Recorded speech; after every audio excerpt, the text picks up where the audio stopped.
푸른 해안선을 따라 고층 건물들이 빼곡히 들어선 부산. 그런데 약 2달 전부터 인근의 한 신축 건물에선 고성이 난무합니다. 뭐야 이게? 우와. 신축 아파트의 정문 앞에서 몹시 흥분한 상태로 다투고 있는 중년의 여인과 건물 관리인. 갑질하고 왔는데 우리 집 온 손님이라고. 아니 나 집도 아니에요. 여기가 엄청 임시로 있는 거지요. 황당하게도 절로 돌아가. 자신의 집에 마음대로 들어갈 수가 없답니다. 새 집 마련에 부푼 꿈을 안고 집을 분양받았지만 내 집을 가질 수 없다는 사람들. 할머니들 이제 같이 살인보다 더 무섭니다. 선택이 따로 없어요. 지금 전부 다 여기 있는 사람들. 마음 편안한 사람이 아무도 없습니다. 대체 이 건물에선 무슨 일이 벌어지고 있는 걸까요? 칠흑 같은 어둠 속에서 헤어날 수가 없답니다. 참을 수 없을 만큼 매일이 고통스럽다는 남자. 아이고. 옥상에는 그때 문이 열리가 있거나 또 올라가고 이거 때문에 정말 죽겠구나. 진짜 늘 그런 생활을 가지고 살아서. 지난 4월 이후 김영호 씨는 항상 지갑 속에 유서를 품고 다닌다는데요. 예? 유서요? 얼마나 오래 갖고 다니시면 막 꼬깃꼬깃해졌어요. 살았다라 뭐나 빨리 오세라. 정말 미치겠다.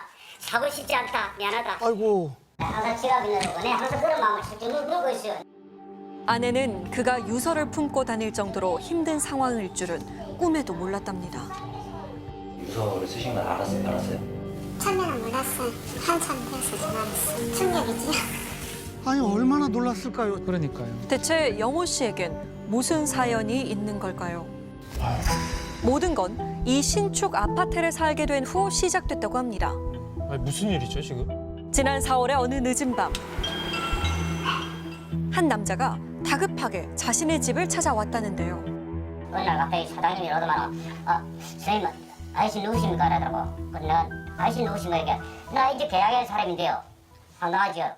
자신의 집을 분양받은 사람이라며 또 다른 계약자가 나타났다는 겁니다. 무슨 소리입니까 이게? 이게 뭔 소리예요? 해당 계약자 역시 황당하기는 마찬가지였습니다. 그래 살 필요도 없어. 이 건물의 최고 꼭대기 층이니까. 저거 왜 뿌리치지가 있지? 내 집인데. 지난 2017년 이 집을 분양받았다는 상수 씨.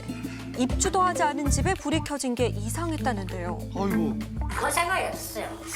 이제 입주가 다 됐으니까 이게 이제 전부 다 전기 같은 시스템 이런 거 시험한다고 켜져가는 줄 알고. 혹시나 하는 생각에 초인종을 누르면서 알게 된 충격적인 사실. 참. 이래 누르니까 이 사장님이 딱 나오는 거야. 이 사장님. 딱 사장님이 오늘 이 식으로. 야, 그분이 얼마나 놀랐을까요? 이게 뭔 일이에요? 계약자인데요. 아이고 그러시는 거야. 나도 계약자인데 들어있어. 이렇게 됐어요. 맞아요. 야 이게 무슨 이런 황당한 일이 있어요? 예, 여기 제 거예요. 여기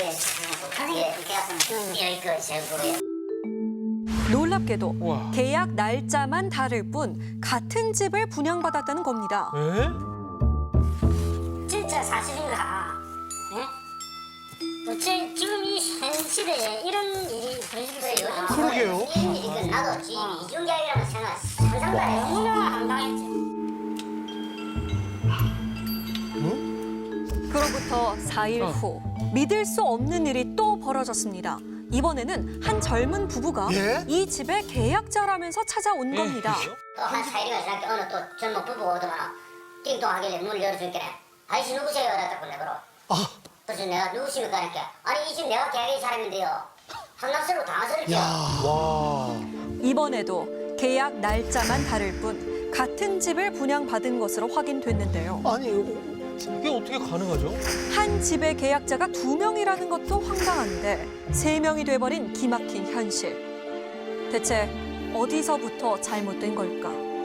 저희도 황당해가지고 막 하다가 저희가 제일 마지막에 계약을 한 거예요. 작년 4월쯤에 가계약을 했었는데 이사를 가야 되는 상황이라서 계약을 해지하겠다. 계약금 돌려달라고 하니까 한 달만 기다려달라 이렇게 하더라고요. 원래라면 2년 전 이미 입주를 시작했어야 할 집이었답니다. 하지만 무슨 영문인지 입주가 계속 미뤄지는 사이 집 계약자만 셋으로 늘어난 겁니다. 그런데 문제가 생긴 건 이곳 한 집만이 아니었습니다. 새 집으로 이사 간다는 꿈에 부풀어 있었다는 조옥현 씨. 건널목 있는 데 있네. 여기서 예, 저도 여기 내려와 있거든요. 하지만 최재영 씨를 알게 된 후 그녀의 꿈은 사라져버렸습니다. 평상시 좀 알고 지내셨나요? 지금 정년 모르죠? 처음에 안 해주고 그 우리 아는 사이 아니에요? 어느 사이가? 아 예. 이 일로 인해 갖고 우리가 연결되고 알게 된 거죠. 새 집을 보러 갔다가 우연히 마주쳤다는 두 사람. 이렇게 계약자입니까? 이사 계약하셨어요. 이래갖고 알게 된 거예요. 그렇게 만나니까 상당하죠. 이렇게 살 줄 몰랐거든요. 더 기가 막힌 건 이 집을 분양받은 사람이 무려 4명이라는 겁니다. 4명이요? 3명도 아니고 4명이에요? 1101호 4명이 나오고 901호도 3명 나오고 902호도 4명 나오고 막 나오고 이제 이야. 고마키를 덩굴 나오듯이 줄줄 나온 거예요. 이 신축 건물 총 28세대 가운데 계약자가 많게는 4명에 달하는 집이 모두 5집. 피해자만 20명 가까이 됐습니다. 아니, 5집이나 이럴 수가 있어요? 또 누가 나타날지 모르겠어요. 또 지금 벤치 들어나는 거예요. 지금 셔틀이 들어놨고 집에 들어와 이래서도 내 입도 아니고 마음이 항상 불안하고 한점 자고 나면 잠도 안 하고 막 진짜 이날 저녁도 술을 한잔 안 먹으면 몸도 안 좋은데 잠을 못 자지. 잠을 제일 지금의 삶이 불안하지는 않을 거예요. 진짜. 우연히 알게 된 만큼 또 무슨 일이 벌어질지 두렵다는 사람들.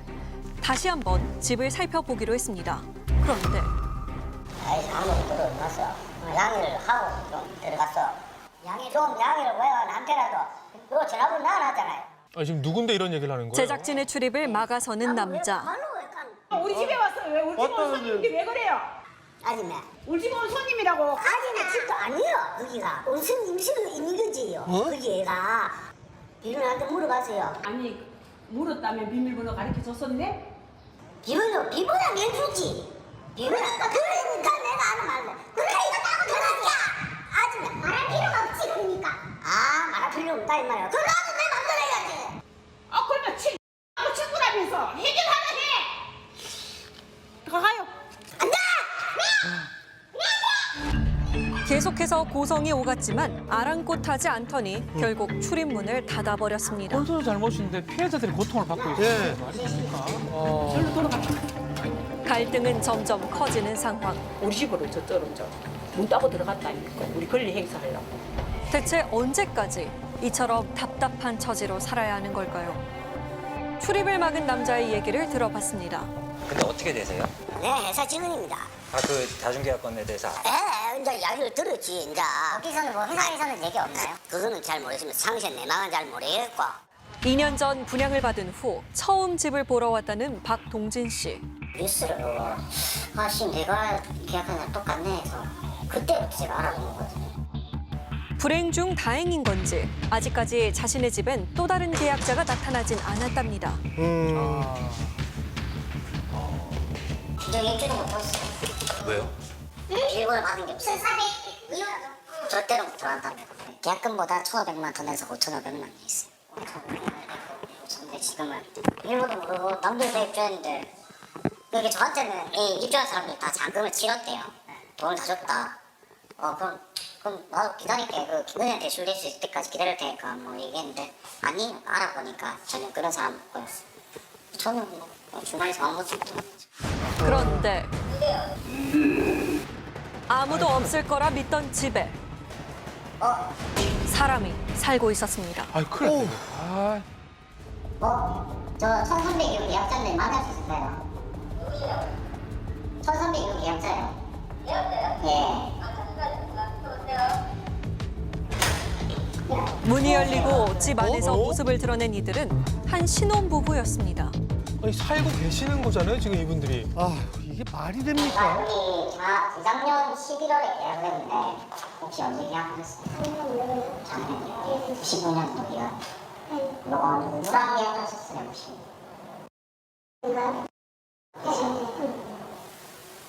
그 지금 작년까지 다 네, 작년 조금만. 그들에게 자신의 계약서를 보여주는 동진 씨. 도저히 믿을 수 없는 상황이 벌어졌습니다. 와. 그러면 중도금 이만큼 내시고 이만큼 남으신 거예요? 2억? 저는 어차피 여기 입장 안 했거든요. 아직 등기 안 하셨죠? 어차피 등기 안 됐으니까 안 되죠. 됐을 거예요. 제가 맨 처음에 계약을 했는데도 불구하고 중요한 게 자신이 사는 집에 또 다른 집주인이 나타날 줄 누가 예상이나 했을까요? 가정계약에 있다는 거 혹시 알고 계셨어요? 모르지. 방금 왔었어요. 아니 이제 며칠 전에 다른 집이 이제 있다고 들었죠. 여기가 이분이 천산 미호라는 걸 우리 처음 듣는 거예요. 지금 뭐랄까 적었네요. 결국 그렇게 또 한 명의 피해자가 늘었습니다.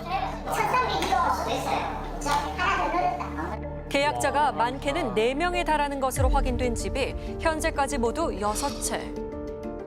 계약 당시엔 전혀 상상하지 못한 현실이었습니다. 위치 때문에 부산의 중심지거든요. 여기 행정기관만 26개가 있고 또 근처에 이제 초등학교 학교도 있고 또 법조타운이 또 형성되고 뭐 31평 모두 다 2억 2천이니까 얼마나 쌉니까? 그렇게는 뭐 아파트 한 채에 벌써 6천만 원, 7천만 원 차이 나쁘니까 사람들이 막 들키는 와.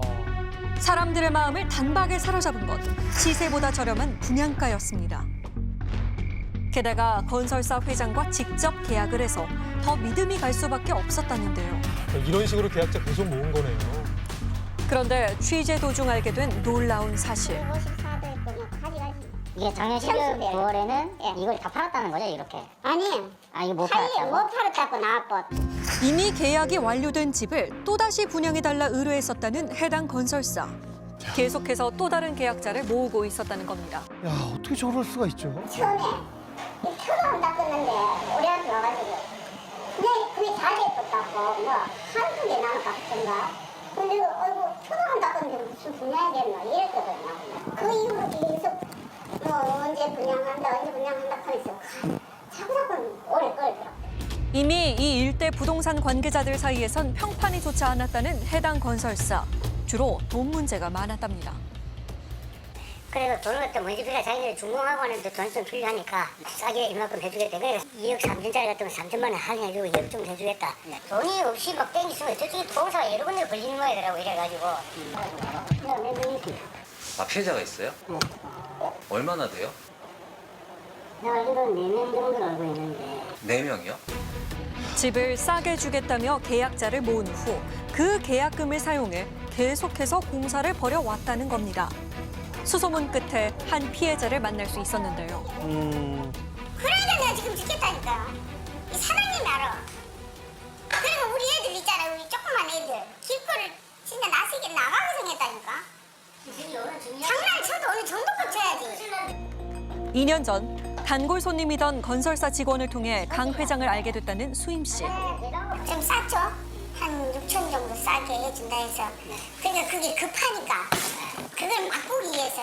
그 사람은 뭘 맡으면 자재비를 무슨 창문이 들어왔는데 창문이 안 들어왔으니까 나를 잡은 거야. 그 여자는. 똥줄이 타니까 말하자면. 그래가지고 4천만 원 계약금을 거래요 많이.